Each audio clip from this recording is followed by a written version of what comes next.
Hi అండి, అందరికీ నమస్కారం. Welcome to my channel. ఇప్పుడైన తర్వాత చంద్రబాబుపై దాడి, తీవ్ర కోపంలో నాయకులు, పూర్తి వివరాలను ఈ వీడియోలో తెలుసుకుందాము. వీడియోని ఎక్కడైనా స్కిప్ చేయకుండా ఎండ్ వరకు చూడండి.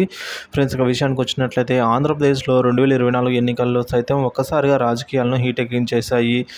సో కూటమిలో భాగంగా టీడీపీ, బీజేపీ, జనసేన పార్టీలు ఒక్కటిగా నిలిచినప్పటికీ వైసీపీ పార్టీ సింగిల్గా పోటీ చేసి 40% ఓటింగ్ అయితే వచ్చింది. కేవలం ఈ మేరకు ఓటింగ్ వచ్చినా కూడా 11 స్థానాలకే పరిమితమైంది వైసీపీ ప్రభుత్వము. సో కూటమి భారీ విజయాన్ని అయితే అందుకుంది. కూటమి విజయానికి ముఖ్య కారణమైన సూపర్ 6 హామీలు అని చాలామంది నేతలు తెలియజేస్తున్నారు. అయితే వీటిని అధికారంలోకి వచ్చిన వెంటనే అమలు చేస్తామంటూ అటు పవన్ కళ్యాణ్, చంద్రబాబు నాయుడు ఎన్నికల ముందు ఊదరగొట్టారు. అయితే గెలిచి సీఎం అయిన చంద్రబాబు నాయుడు సూపర్ 6 హామీలను ఇంకా అమలు చేయలేదు.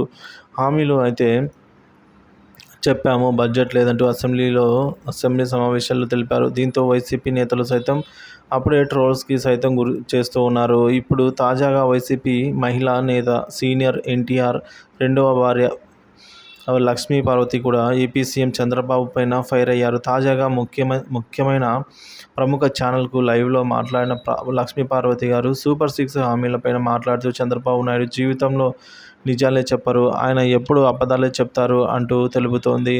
ఇక తన ఇంట్లో పనిచేసే వాళ్ళే వాళ్ళ గురించి కొన్ని విషయాలు చెప్పారని, కొంతమంది ఈ విధంగా పెన్షన్ కూడా సరిగ్గా అందలేదని తెలియజేశారట. సో మొత్తానికైతే ఈ సూపర్ 6 పథకాల అమల్లో జాప్యం అయితే జరుగుతుందని అయితే చెప్పవచ్చు.